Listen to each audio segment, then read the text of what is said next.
চলুন ইসলামের সেই সিংহের গর্জন দেখে আসি। ইনসাফ কায়েম করতে গিয়ে ছুরি যদি নিজের সন্তানের হাতের উপর দিয়ে যায়, সে হাত স্তব্ধ হয়ে যাবে না, সে হাত থমকে দাঁড়াতে পারবে না। যেখান দিয়ে ইনসাফ যাবে সেখান দিয়ে ইনসাফকে চালিয়ে দিতে হবে। যেই অপরাধ করে মন্ত্রীর দুলাভাই ছাড়া পেয়েছে, যেই অপরাধ করার পরে এমপির শালার শাস্তি হয় নাই, যেই অপরাধ করার পরে শিল্পপতির বিচার হয় নাই, যেই অপরাধ করার কারণে রাজনৈতিক নেতার কোনো বিচার হয় নাই, একই অপরাধ দুর্বল গরিব অসহায় মানুষ করার পরে তার উপর আইনের শাসন 100 ভাগের জায়গায় 200 ভাগ বাস্তবায়ন করা হয়। ওঠো, দাঁড়াও, হাত মুষ্টিবদ্ধ করো, সমাজ থেকে সকল বৈষম্যের কবর রচনা করবার শপথ নাও। হে হতাশাগ্রস্ত জাতি, আসো আল কোরআনের কাছে। আমরা তোমাদেরকে মুক্তির বার্তা শোনাই, আমরা তোমাদেরকে সান্ত্বনার বাণী শোনাবো। আসো, হাতে হাত রাখি, সমস্ত বৈষম্য জুলুম স্বৈরতন্ত্রের কবর রচনা করে আল্লাহর কোরআনের সমাজ গড়বার জন্য হাতে হাত রাখি। যারা আজহারি হুজুর এবং মামুনুল হক হুজুরকে ভালোবাসেন, পেস্টি ফুলো চ্যানেলটি সাবস্ক্রাইব করে প্রমাণ করুন যে ভালোবাসি। যদি ইনসাফ কায়েম না করা যায়, ইসলাম অনুসরণ করা যায় না, যদি বেইনসাফের বিরুদ্ধে লড়াই না করতে পারো, মিথ্যে মুসলমানিত্বের দাবি ত্যাগ করো। তুমি যদি ইনসাফের জন্য যুদ্ধ করতে না পারো, তুমি যদি বৈষম্যের বিরুদ্ধে লড়াই করার হিম্মত না রাখো, মুসলমানের মিথ্যা দাবি করা ভণ্ডামি ছাড়া কিছুই নয়। আর সর্বোপরি যদি একটি বৈষম্যহীন সমাজ গড়বার জন্য শাহাদাতের রক্ত দিতে হয়, আবু সাঈদদের মতো বৈষম্যের বিরুদ্ধে বুক পেতে দিয়ে জীবন দেওয়ার জন্য শপথ নিতে হবে। কোরআনে পাকের এক একটা আয়াত, কোরআনের এক একটা বিধান আল্লাহর জমিনে বাস্তবায়ন করার জন্য আমাদের জীবন যৌবনের বাজি লাগায় দিতে হবে, বাজি লাগায় দিতে হবে ইনশাআল্লাহ। ইনসাফ কায়েম করতে গিয়ে ছুরি যদি নিজের সন্তানের হাতের উপর দিয়ে যায়, সে হাত স্তব্ধ হয়ে যাবে না, সে হাত থমকে দাঁড়াতে পারবে না। যেখান দিয়ে ইনসাফ যাবে সেখান দিয়ে ইনসাফকে চালিয়ে দিতে হবে। এই সমাজ, এই জমিন এখন বিপ্লবী চায়। সে বিপ্লব আব্রাহাম লিঙ্কনের আদর্শের বিপ্লব নয়, সে বিপ্লব কার্ল মার্কস, মাও সেতুং আর লেনিনদের বিপ্লব নয়। বাংলার মাটি আরেকটা বিপ্লব দেখতে চায়, সে বিপ্লব হবে আল কোরআনের বিপ্লব, সে বিপ্লব হবে ইসলামী সমাজ গঠনের বিপ্লব। সেই বিপ্লবের জন্য 2000 যুবক নয়, যদি 2 লক্ষ যুবকের তাজা বুকের শাহাদাতের রক্তের প্রয়োজন হয়, সে রক্ত দেওয়ার জন্য শহীদ ঈদগাহে কারা কারা জমায়েত হবে, কারা কারা জমায়েত হবে। এটা শুধু কথার কথা না, শপথ। এটা কথার কথা না, শপথ। এটা অঙ্গীকার। কার সাথে? কার সাথে? যেই অপরাধ করে মন্ত্রীর দুলাভাই ছাড়া পেয়েছে, যেই অপরাধ করার পরে এমপির শালার শাস্তি হয় নাই, যেই অপরাধ করার পরে শিল্পপতির বিচার হয় নাই, যেই অপরাধ করার কারণে রাজনৈতিক নেতার কোনো বিচার হয় নাই, একই অপরাধ দুর্বল গরিব অসহায় মানুষ করার পরে তার উপর আইনের শাসন 100 ভাগের জায়গায় 200 ভাগ বাস্তবায়ন করা হয়। আল্লাহর নবী বলেছেন, পৃথিবীতে ইসলাম এসেছে শুধুমাত্র ইবাদত, নামাজ, রোজার, হজ, যাকাতের বিধান বাস্তবায়নের জন্য নয়। ইসলাম দুনিয়াতে আগমন করেছে, তার আগমনের অন্যতম উদ্দেশ্য হলো সমস্ত বৈষম্য দূর করে, জুলুম আর বেইনসাফি দূর করে বিশ্ব সভ্যতায় ন্যায় এবং ইনসাফ কায়েম করা।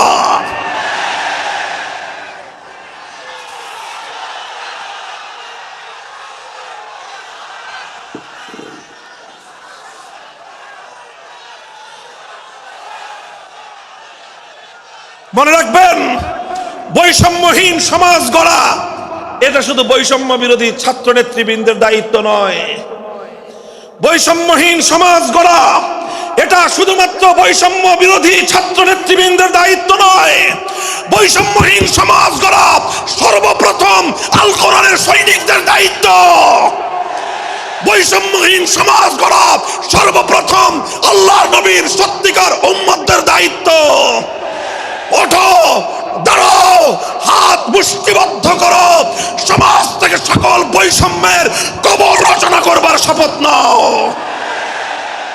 মুহতারাম হাজিরিন, কথাটা খুব জায়গা লক্ষণীয়, শোনার বিষয়।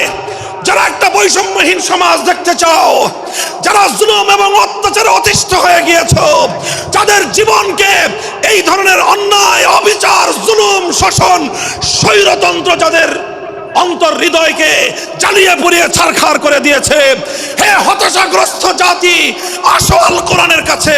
আমরা তোমাদেরকে মুক্তির বার্তা শোনাই, আমরা তোমাদেরকে সান্ত্বনার বাণী শোনাবো। আসো, হাতে হাত রাখি, সমস্ত বৈষম্য, জুলুম, স্বৈরতন্ত্রের কবর রচনা করে আল্লাহর কোরআনের সমাজ গড়বার জন্য হাতে হাত রাখি।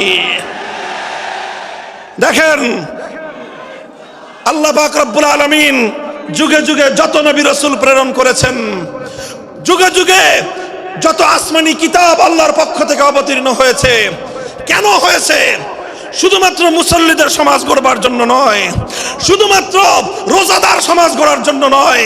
অবশ্যই কোরআন এবং কিতাব নাজিল হয়েছে নামাজের জন্য, অবশ্যই কোরআন এবং কিতাব নাজিল হয়েছে রোজা, হজ, যাকাত সহ আল্লাহ পাকের যাবতীয় বিধান সমাজে বাস্তবায়ন করার জন্য। তবে একমাত্র এটাই উদ্দেশ্য নয়, বরং সমস্ত কিতাব, সমস্ত নবী রাসূল দুনিয়াতে আগমন করার অন্যতম একটা মৌলিক লক্ষ্য। কোরআনে পাকের সূরাতুল হাদীদ থেকে তেলাওয়াত করেন, অর্থ বুঝেন, মর্ম বুঝার চেষ্টা করেন। লাকাদ আরসালনা রুসুলানা বিল বায়্যিনাতি ওয়াল হুদা ওয়া আনজালনা মাআহুমুল কিতাবা ওয়াল মিজান লিয়াকুমান নাসু বিল কিসত। আল্লাহ কোরআন বলছে যে আমি নবী রাসূল পাঠিয়েছি, আসমান থেকে যুগে যুগে কিতাব নাজিল করেছি। এই সব কিছুর অন্যতম একটা উদ্দেশ্য হলো লিয়াকুমান নাসু বিল কিসতি।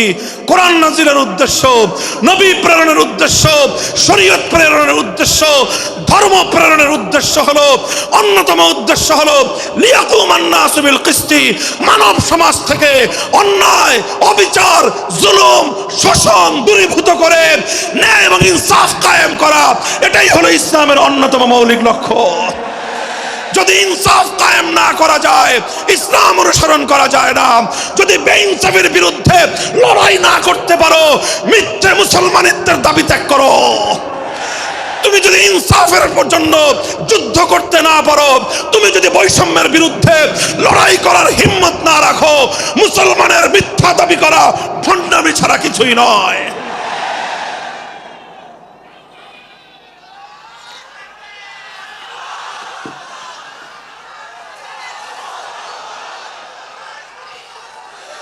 এই জন্য আমাদেরকে বুঝতে হবে, আমাদের জীবনের অন্যতম মিশন, যে জন্য আল্লাহ তার নবীদেরকে পাঠিয়েছেন, নবীদের জীবনের মিশন যা ছিল, নবীর উত্তরাধিকারী, নবীর অনুসারীদের জীবনের মিশনও সেটাই হবে। বলেন কথা ঠিক না বেঠিক? যে পথে গিয়েছে নবীদের জীবন, সে পথে যাবে আমাদের জীবন। যেটা ছিল নবীদের ভীষণ, সেটাই হবে আমাদের ভীষণ। যদি এটাই হয় সত্য কথা, এটাই যদি হয় শপথ, তবে বৈষম্যহীন সমাজ গড়বার জন্য যা করতে হয় তাই করা আমার আর তোমার জিম্মাদারি। যদি সেজন্য আমাদেরকে ঘাম ঝরাতে হয়, ঘাম ঝরানো আমাদের দায়িত্ব। আর যদি সেজন্য চোখের অস্ত্র দিতে হয়, চোখের অস্ত্র দেওয়া আমাদের দায়িত্ব।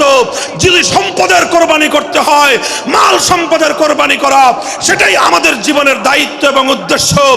আর সর্বোপরি যদি একটি বৈষম্যহীন সমাজ গড়বার জন্য শাহাদাতের রক্ত দিতে হয়, আবু সাঈদদের মতো বৈষম্যের বিরুদ্ধে বুক পেতে দিয়ে জীবন দেওয়ার জন্য শপথ নিতে হবে।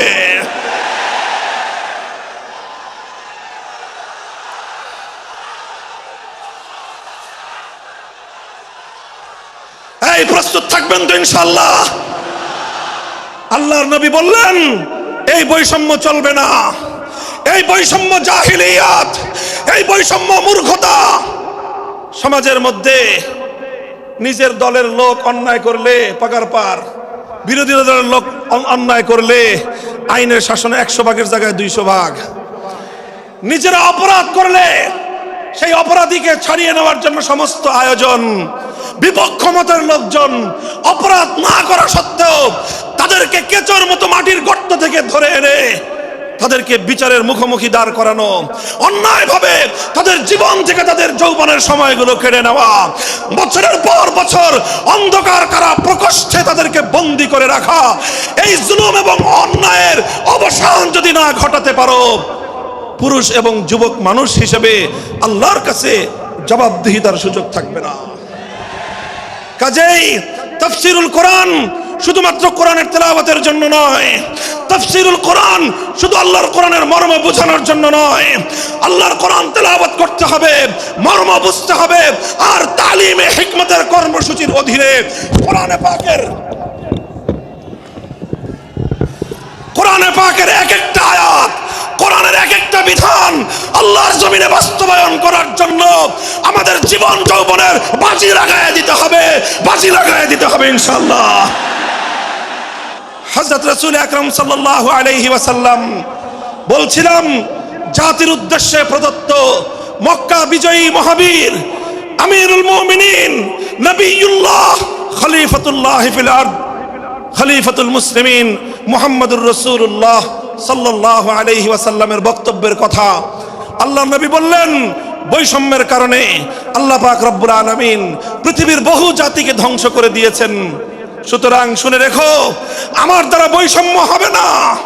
শুধু আমার বংশের লোক দেখে, আমার গোত্রের লোক দেখে, আমার রক্তের আত্মীয়তার সূত্রের কারণে আমি অপরাধ প্রমাণিত হওয়ার পরেও তার উপর কোরআনের বিধান বাস্তবায়ন করব না, এটা আমার দ্বারা সম্ভব নয়।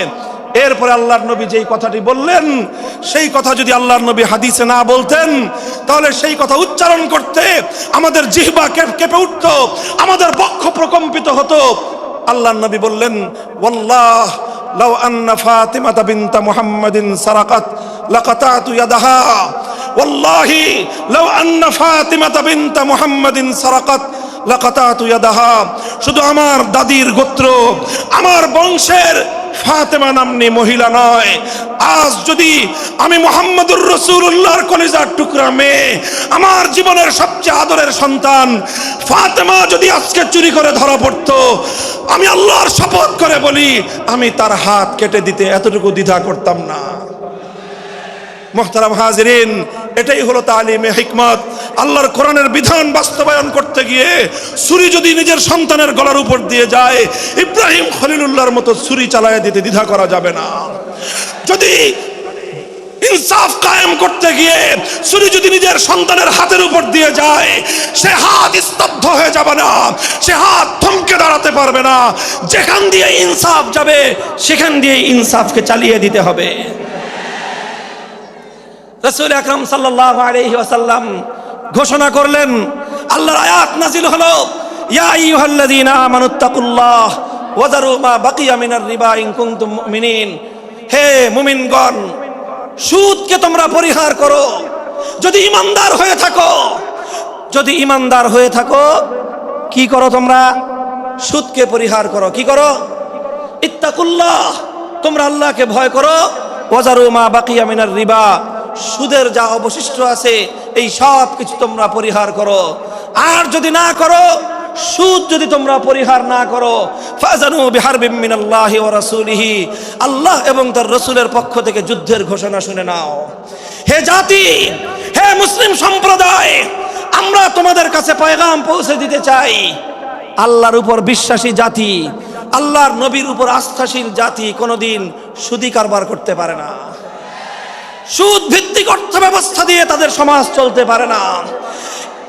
আল্লাহর উপর বিশ্বাসীদের সমাজ যদি হয় সুদ ভিত্তিক, তার অর্থ হলো রাত দিন আল্লাহ এবং তার রাসূলের সঙ্গে তারা যুদ্ধে লিপ্ত। যেই মুসলিম জাতি আল্লাহর সাহায্য নিয়ে বিশ্বব্যাপী বিজয়ী হওয়ার স্বপ্ন দেখে, সে মুসলিম জাতি যদি স্বয়ং আল্লাহর সঙ্গে যুদ্ধে লিপ্ত থাকে, তাদের জীবনেও কল্যাণ এবং বিজয় আসার সম্ভাবনা নাই। এই জন্য মুসলিম জাতির উত্থানের জন্য, মুসলমানদের বিজয়ের পূর্ব শর্ত হলো সুদ পরিহারের মাধ্যমে আল্লাহর সঙ্গে যুদ্ধ বন্ধ করতে হবে, আল্লাহর পক্ষ থেকে সাহায্য চাইতে হবে। কোরআনের আয়াত, সূরা বাকারার আয়াত, এই আয়াত নাজিল হওয়ার পরে আল্লাহর নবী শুধু তেলাওয়াত করে দায়িত্ব ক্ষান্ত করেন নাই, শুধু সুদের মর্ম বুঝিয়ে নিজের দায়িত্ব ক্ষান্ত করেন নাই। তৃতীয় দায়িত্ব তালিমে হিকমত, সুদকে সমাজ থেকে সমূলে উৎখাত করার উদ্যোগ নিয়েছেন। বলেন সুবহানাল্লাহ। শুধু আলোচনা করে বক্তৃতা দিয়ে নবীর দায়িত্ব শেষ হয় নাই, শুধুমাত্র তাফসীর করে দিয়ে নবীর দায়িত্ব ক্ষান্ত হয় নাই, বরং এক একটা বিধান, আল্লাহর এক একটা আয়াত কিভাবে সমাজে বাস্তবায়ন করা লাগে, করা যায়, নবীজি প্র্যাকটিক্যাল ভাবে তার উদ্যোগ গ্রহণ করেছেন। কিভাবে উদ্যোগ নিয়েছেন? সুদের বিরুদ্ধে কি উদ্যোগ নিয়েছিলেন? কিতাব উল্টান, হাদিসের কিতাব, বুখারী শরীফের হাদিস, নবীজি ঘোষণা দিলেন, আলা ইন্না রিবাল জাহিলিয়াতি মাওদুউন তাহতা কদামাইয়া। জাহিলিয়াতের যুগে যত সুদের কারবার চলতো, ইসলাম এবং আল কোরআনের সমাজ গড়বার পর সেই জাহিলি যুগের রীতি, সুদ ভিত্তিক অর্থ ব্যবস্থা মুসলিম সমাজে আর থাকতে পারে না। নবীজি বললেন, সুদের কবর রচনা করলাম আমি আমার পায়ের নিচে। আল্লাহ নবী আক্ষরিক অর্থে কথা বললেন, আমি আমার পায়ের নিচে সুদের কবর রচনা করলাম। এরপরে আল্লাহ নবী ঘোষণা দিলেন, অনেকে আছো তোমরা যারা আগে কুফরির জামানায় জাহিলিয়াতের যুগে সুদের উপর লগ্নি করেছো, সুদের উপর মানুষকে ঋণ দিয়েছো, সুদী মহাজন যারা সুদের ভিত্তিতে মানুষকে টাকা দিয়েছো, এইরকম কাজ কারবার যারা করতো, সেই যুগে তাদের মধ্যে একজন ছিলেন স্বয়ং আল্লাহর নবীর চাচা হযরত আব্বাস বিন আব্দুল মুত্তালিব রাদিয়াল্লাহু আনহু। মক্কার ঘরে ঘরে আব্বাস রাদিয়াল্লাহু আনহু মানুষের কাছে ঋণ টাকা দিতেন, টাকা পাওনা ছিল এবং সকল টাকা লগ্নি করা ছিল, বিনিয়োগ করা ছিল সুদের ভিত্তিতে। আল্লাহর নবী ঘোষণা করলেন, জাহেলি যুগের সমস্ত সুদ আমি আল্লাহর নবী মওকুফ ঘোষণা করলাম। সর্বপ্রথম যেই সুদ আমি মাফ ঘোষণা করলাম সেটা হলো আমার চাচা আব্বাসের সুদ। কাউকে আমার চাচার কাছ থেকে যারা ঋণ নিয়েছিল, কেউ আর আমার চাচার সুদ দিতে হবে না, শুধুমাত্র মূল পুঁজিটা ফেরত দিবে। সুদ আজ থেকে কবর রচনা করা হলো। হে মুসলমান, যেই সুদের কবর রচনা করে সেই কবরের উপর ইসলামের বিজয়ের বুনিয়াদ কায়েম হয়েছিল, ইসলামের বিজয়ের কেতন উড়েছিল। অন্যায় বৈষম্যের কবর রচনা করে, সুদ ভিত্তিক অর্থ ব্যবস্থার কবর রচনা করে আজ মুসলমানেরা আবার সেই কবর খুঁড়ে সেখান থেকে জুলুম, অত্যাচার, সুদ ভিত্তিক অর্থ ব্যবস্থাকে কবরের পচা মাল, কবরের মরা পচা করা লাশ মুসলিম সমাজের মধ্যে আবার পুনর্বাসিত করেছে। এজন্যই আজ মুসলমানদের এই অধপতন। যদি মুক্তি চাও, শুধুমাত্র ইবাদত দিয়ে মুক্তি আসবে না। ইবাদত যেমন করতে হবে, যেরকম নামাজ, রোজা, হজ, যাকাত, তাসবিহ, তাহলিল আদায় করতে হবে, ঠিক একই ভাবে সমাজ সংস্কার করার জন্য সমাজ থেকে জুলুম দূর করতে হবে, বৈষম্য দূর করতে হবে, বেইনসাফি দূর করতে হবে, সুদ ভিত্তিক অর্থ ব্যবস্থার বিরুদ্ধে জাতীয়ভাবে ঐক্য গড়ে তুলে সুদের বিরুদ্ধে যুদ্ধ ঘোষণা করতে হবে। রাজি আছেন তো ইনশাআল্লাহ? আল্লাহ পাক তৌফিক দান করেন। হাত নামান। 3 দফা কর্মসূচি গেল, তালিমে হিকমত সর্বশেষ আলোচনা ও সমাপ্তির দিকে। নবীজির 4 নম্বর কর্মসূচি হলো ওয়ায়ুআল্লিমুহুমুল কিতাবা ওয়াল হিকমাতা ওয়া ইউযাক্কিহিম। ইউযাক্কিহিম অর্থ হলো তাজকিয়া। তাজকিয়ার অনেক অর্থ। তাজকিয়া বলে শুধুমাত্র পীর মুরিদি বোঝানো হয়, তাজকিয়া বলে শুধুমাত্র তাসাউফ চর্চা বোঝানো হয়, তাজকিয়া বলে শুধুমাত্র কিছু ওজিফা আদায় করা বোঝানো হয়। তাজকিয়ার আসল সারমর্ম হলো, একটু লক্ষ্য করে বুঝেন, খুব গভীর এবং তাৎপর্যময় একটা কথা। তাজকিয়ার মূল অর্থ হলো, দেখেন কর্মসূচি ছিল কয়টা? 4টা। 1 নম্বর কর্মসূচি ছিল তেলাওয়াতে কিতাবুল্লাহ, আল্লাহর কিতাবের তেলাওয়াত। 2 নম্বর কর্মসূচি ছিল তালিমে কিতাবুল্লাহ, আল্লাহর কিতাবের মর্ম বোঝানো। 3 নম্বর কর্মসূচি ছিল তালিমে হিকমত, অর্থাৎ আল্লাহর কিতাবের প্রত্যেকটা বিধান, প্রত্যেকটা বিষয়কে প্র্যাকটিক্যাল আমলে পরিণত করা, কার্যে পরিণত করা। কথা ঠিক না বেঠিক? 3 নম্বর কর্মসূচি হলো, শুধু আমলে পরিণত করাই দায়িত্ব শেষ নয়, বরং আমলে পরিণত করার পরেও আরো অগ্রসর হতে হবে। 4 নম্বর কর্মসূচি হলো আল্লাহর কোরআনকে নিজের আখলাক এবং নিজের চরিত্রে পরিণত করা, কোরআনকে চরিত্রে পরিণত করা, কোরআনের চরিত্র অর্জন করা। কোরআন যে আখলাকের কথা বলেছে, কোরআন যেই চরিত্রের কথা বলেছে, সেই কোরআনই চরিত্র যখন একজন মানুষ গঠন করতে পারে, এটাকেই বলা হয় তাজকিয়া। এটার নামই হলো তাসাউফ। মুহতারাম হাজিরিন, আল্লাহর নবী নিজের জীবনে 100% আল্লাহর কোরআনকে নিজের চরিত্রে পরিণত করতে পেরেছিলেন। এই জন্য যদি কেউ জিজ্ঞাসা করে আল্লাহর নবীর সিরাত কি, নবীর জীবনীটা কি, বলেন তো? সবচেয়ে সংক্ষিপ্ত অথচ সবচেয়ে পূর্ণাঙ্গ জবাব হলো, কি বললাম? সবচেয়ে সংক্ষিপ্ত অথচ সবচেয়ে পূর্ণাঙ্গ। নবীর জীবন সম্পর্কে সবচেয়ে সংক্ষিপ্ত এবং সবচেয়ে পূর্ণাঙ্গ বর্ণনা হলো কানা খুলুকুহু আল কোরআন, আমার নবীর চরিত্র ছিল কোরআন। কোরআন যা বলেছে নবীর চরিত্রে সেটা বাস্তবায়িত হয়েছে, নবীর আখলাকে সেটা বাস্তবায়িত হয়েছে। নবীজির কথাবার্তা, নবীজির উঠা বসা, নবীজির আচার ব্যবহার, নবীজির প্রত্যেকটা অ্যাক্টিভিটি, এমনকি চিন্তা চেতনা সব যখন আল্লাহর কোরআন অনুযায়ী তৈরি হয় তখন সেটাকেই বলা হয় তাজকিয়া। আর এটাই হলো কোরআনকে কেন্দ্র করে চতুর্থ কর্মসূচি। মুহতারাম হাজিরিন, আমি আমার আলোচনা এবার সমাপ্তির দিকে টেনে নিয়ে যাই। আসুন আমরা আল্লাহর কোরআনকে সেন্টারে রেখে একটা সমাজ বিনির্মাণের চেষ্টা করি। সেই সমাজ বিনির্মাণের জন্য প্রথম কাজ, ঘরে ঘরে কানে কানে কোরআনের তেলাওয়াতের আওয়াজ পৌঁছে দেই। 2 নম্বর, প্রতিটি মুসলমানের কাছে কোরআনের মর্ম বোঝানোর চেষ্টা পৌঁছে দেই। 3 নম্বর হলো কোরআনের প্রত্যেকটা বিধান সমাজে, ব্যক্তিগত জীবনে, পরিবার জীবনে, সমাজে, রাষ্ট্র জীবনে বাস্তবায়ন করার উদ্যোগ নেই। চতুর্থ কর্মসূচি হলো আল্লাহর কোরআনকে নিজের আখলাক, নিজের চরিত্রে রূপান্তরিত করার জন্য সর্বাত্মক চেষ্টা চালাই। ইনশাআল্লাহ রাজি আছি তো? ইনশাআল্লাহ রাজি আছেন তো? আল্লাহর কোরআন শুধুমাত্র তেলাওয়াত নয়, শুধুমাত্র তাফসীর আর ব্যাখ্যা নয়, এই কোরআনকে বাস্তবে পরিণত করবার জন্য মুসলমানরা যদি উদ্যোগ গ্রহণ করে, আগামীর বিশ্ব হবে ইসলামের বিশ্ব, আগামীর বিশ্ব হবে আল কোরআনের বিশ্ব ইনশাআল্লাহ। বাংলাদেশ নিয়ে আমার আখেরি বার্তা এখন হলো বিপ্লবের জন্য বাংলাদেশ উর্বর হয়ে আছে। কথা বলেন ঠিক না বেঠিক? বৃষ্টির পানি পড়লে যেভাবে শীতকালের পরে বৃষ্টির পানি পড়ার সঙ্গে সঙ্গে ফসলের মাঠ যেমন চাষাবাদের জন্য উর্বর হয়ে যায়, আবু সাইদ, মুগ্ধ, সিফাত হাসান, এভাবে আমাদের অসংখ্য অগণিত বীর শহীদদের রক্ত ভেজায় বাংলার মাটি এখন ইসলামী বিপ্লবের জন্য উর্বর হয়ে আছে, আল কোরআনের বিপ্লবের জন্য উর্বর হয়ে আছে। এই সমাজ, এই জমিন এখন বিপ্লবী চায়। সে বিপ্লব আব্রাহাম লিঙ্কনের আদর্শের বিপ্লব নয়, সে বিপ্লব কার্ল মার্কস, মাও সেতুং আর লেনিনদের বিপ্লব নয়। বাংলার মাটি আরেকটা বিপ্লব দেখতে চায়, সে বিপ্লব হবে আল কোরআনের বিপ্লব, সে বিপ্লব হবে ইসলামী সমাজ গঠনের বিপ্লব। সেই বিপ্লবের জন্য 2000 যুবক নয়, যদি 2 লক্ষ যুবকের তাজা বুকের শাহাদাতের রক্তের প্রয়োজন হয়, সে রক্ত দেওয়ার জন্য শহীদ ঈদগাহে কারা কারা জমায়েত হবে, কারা কারা জমায়েত হবে। হ্যাঁ, এটা শুধু কথার কথা না, শপথ। এটা কথার কথা না, শপথ। এটা অঙ্গীকার। কার সাথে? কার সাথে? ইনশাআল্লাহ এই শপথ এবং অঙ্গীকারের উপর আমরা আমাদের জীবনের অবশিষ্ট সময়গুলো অতিক্রম করার চেষ্টা করব। করবেন তো ইনশাআল্লাহ? আল্লাহ পাক কবুল করুন।